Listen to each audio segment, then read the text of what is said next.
Hi everyone, welcome to my YouTube channel. This is Professor T-Rex, and in this video I'm going to share with you some exciting information about Moon Nation game, which was requested by some of my viewers. So let's start.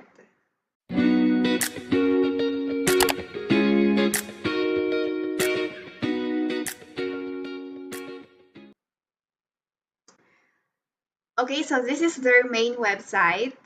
Yan. It is secured and also it starts with HTTPS, so we're good. And what is Moon Nation? Ayan. So Moon Nation is the largest space-based role-playing game ever built on the Binance Smart Chain.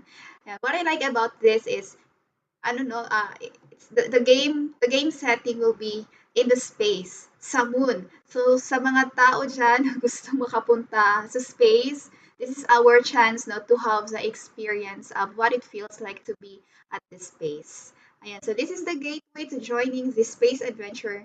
The gateway to joining this space adventure is the Moon Nation token, yung MNG, which I will talk about later.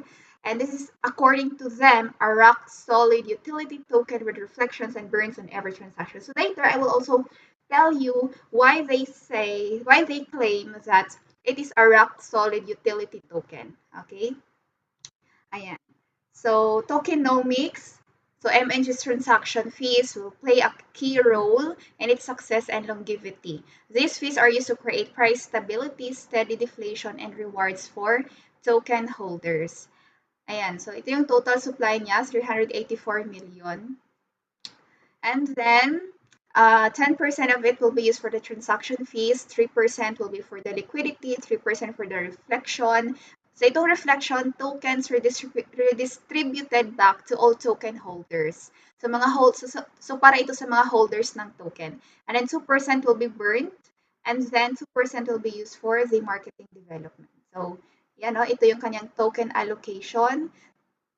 So sa ngayon, sa PancakeSwap, meron siyang 25% na supply. Ayan, 5% of supply is being used for the marketing and development of the game. Ayan, 39% was used in the whitelist sale, which was held noong May pa, no? And also the pre-sale, 30% naman yung nilabas na allocate doon. And the pre-sale is already done. Okay, tapos na siya noong May din. It was also announced in their Twitter. And then now you can buy MNG token at PancakeSwap. Okay? So ayan, no, pre-sale nila noong May 26. Tapos na. Ayan, and then roadmap, this is the roadmap. They have 3 quarters. So the second quarter of 2021, so first quarter natin is January, February, March, and then April, May, June. Ayan, tapos ng quarter 2. So July, quarter 3 na tayo. July, August, September, quarter 3, and then quarter 4, October, November, December. Okay, yun yung mga aabangan nating quarters. So tapos na yung quarter 2, the website launching, white paper release, they already have their white paper and so on. So nasa quarter 3 na tayo, onboarding na.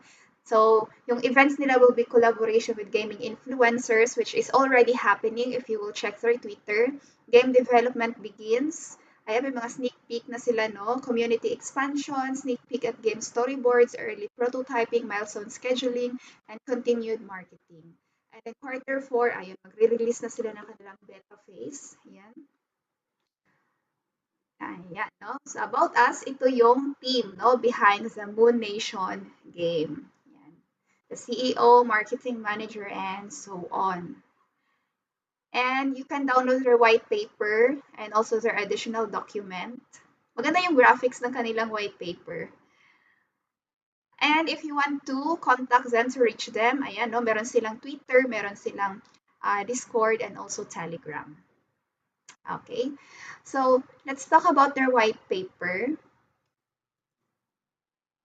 So ito yung table of contents. Ayan. So what is Moon Nation? According to them, this is their goal. The largest video game ever brought to the Binance Smart Chain, unprecedented coin launch with a massive grassroots effort and international promotion team covering every base.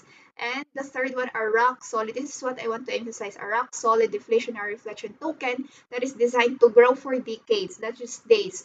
This is their main goal, no, to keep the token valuable in the market for a very long time, pang long term, no. That's why they have this deflationary. They call this deflationary token. So what is deflationary token?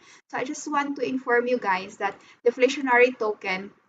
This is when, uh, in the economic point of view, kasi they have this view that when the amount of given assets on the market, no, decreases, yung law of supply and demand, no, when the amount of given assets on the market decreases, the demand for them increases. Di ba ganun? Pag mataas yung supply, bumababa yung kanyang, pag maraming supply, mababa yung kanyang value sa market. Ayan. Pero pag konti lang yung supply ng isang commodity, ayan, mataas yung value niya sa market. So that's why they have thought of this.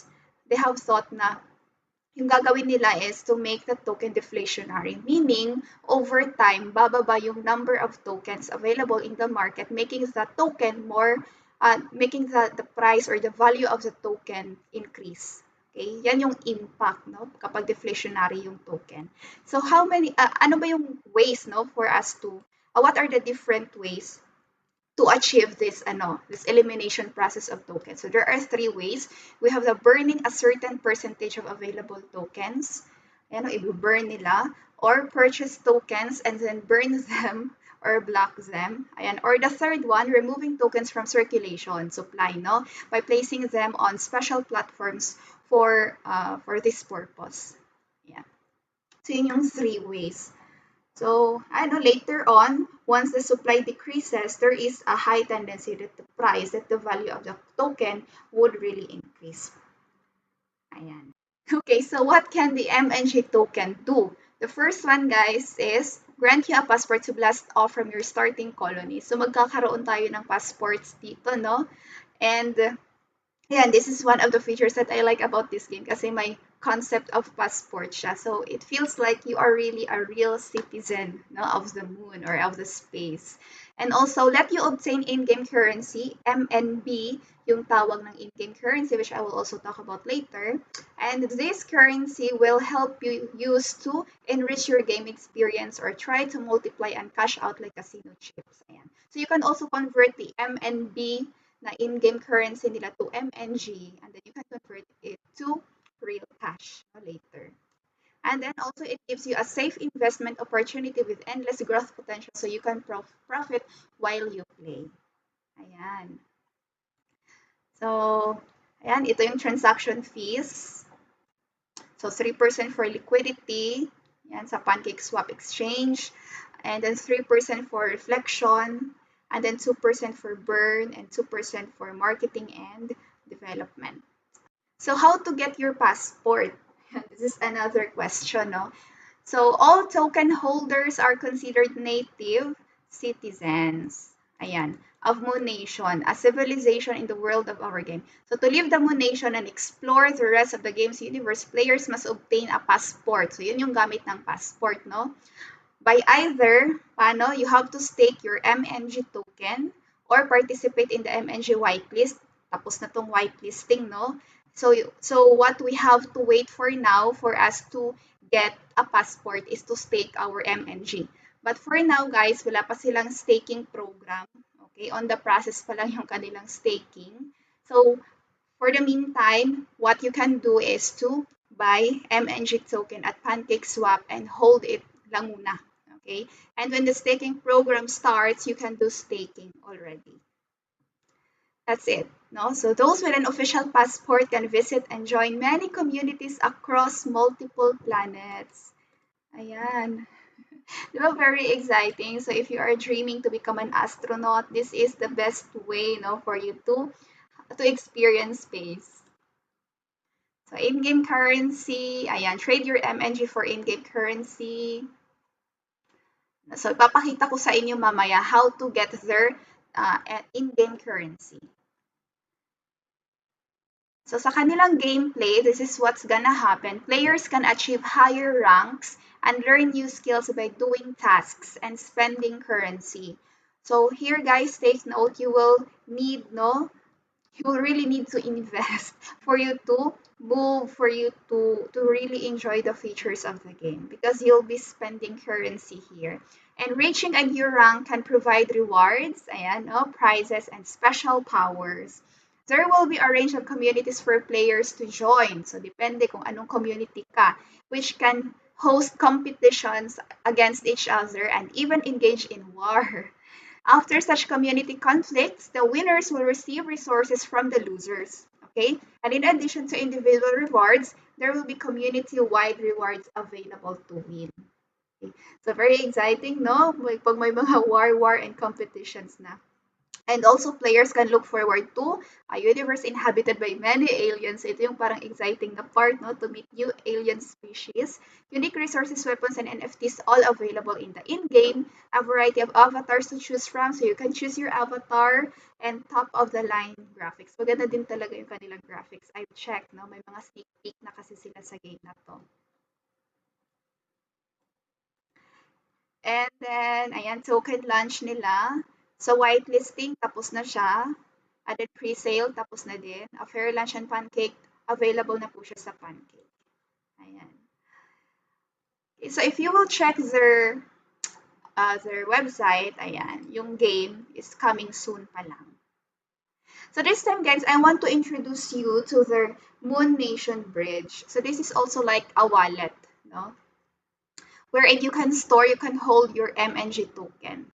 Ayan, Moon Nation Bridge. So how it works, you just have to connect your MetaMask wallet or your Trust wallet here. Okay, so let's try to connect. Can connect to wallet. Connect. Ayan, no, we are now connected to our MetaMask account.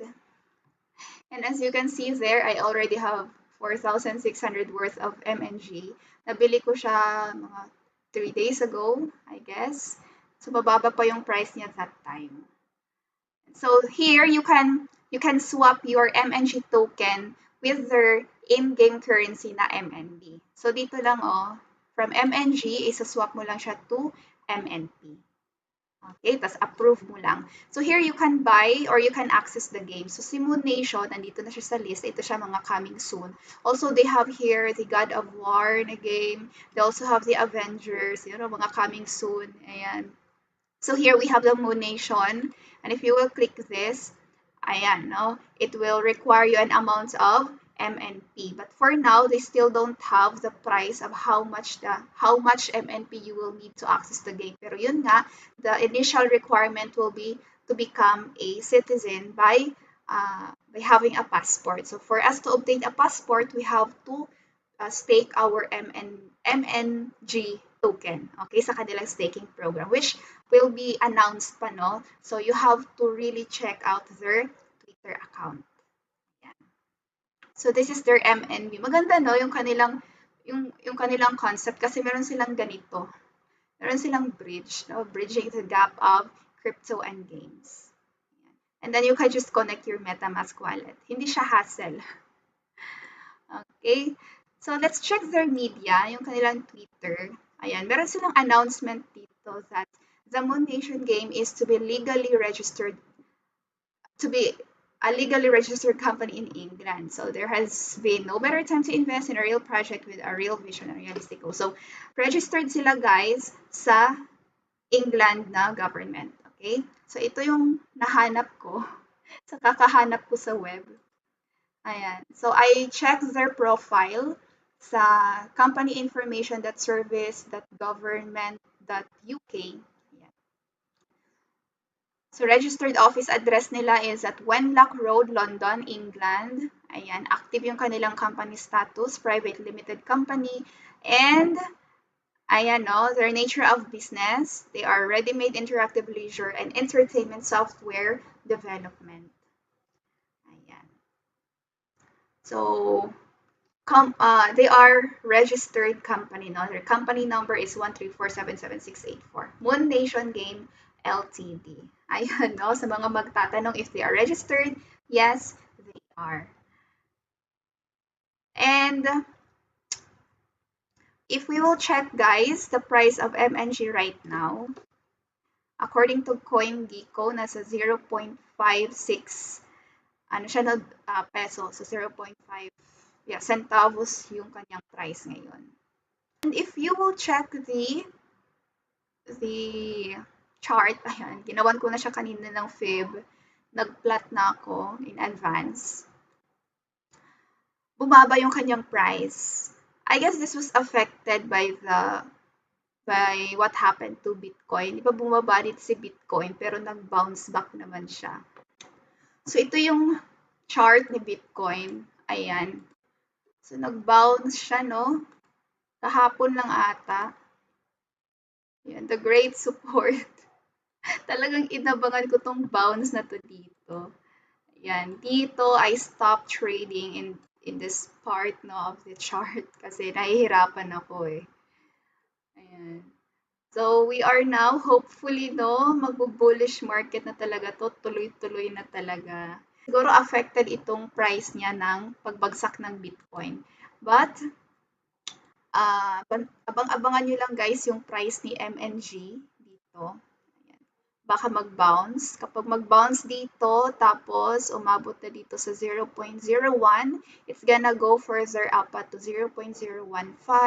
And then kapag ito nabasag na naman ng price ng candles, it's gonna go higher pa to 0.01. 8752. And this is the 0.618 na Fibonacci guys, no? Itong 0.018752. And if this line is broken by the candles, the price would really go further high pa. Okay, so that is the best time to buy the coin once the candles break the 0.618 because the price would really go higher. Okay? So, yan yung aking short technical analysis lang sa price ni MNG. So, ngayon guys, mababa pa yung price niya, which is I guess one of the best times to buy the token if ever you have the plan no to hold for this and stake this whenever the staking program is made available by the developers. And so if you want to be updated about the game, you just have to follow them on Twitter and then join them sa Telegram also for you to be more updated no and to access more information from the admins or from the developers. Okay, so that's it guys about Moon Nation Games. Thank you so much for those who requested me about this one. Yan. And if ever you have the plan to invest, go for it. But again, you have to invest at your own risk. Okay, so I'm just making reviews. I'm just giving you I'm just providing you with the information that I could gather, and which I think could help you know in deciding if you will invest or not. Okay, so if you are new to my channel, please click like and subscribe. And thank you so much for watching. And have a great day, everyone. Bye.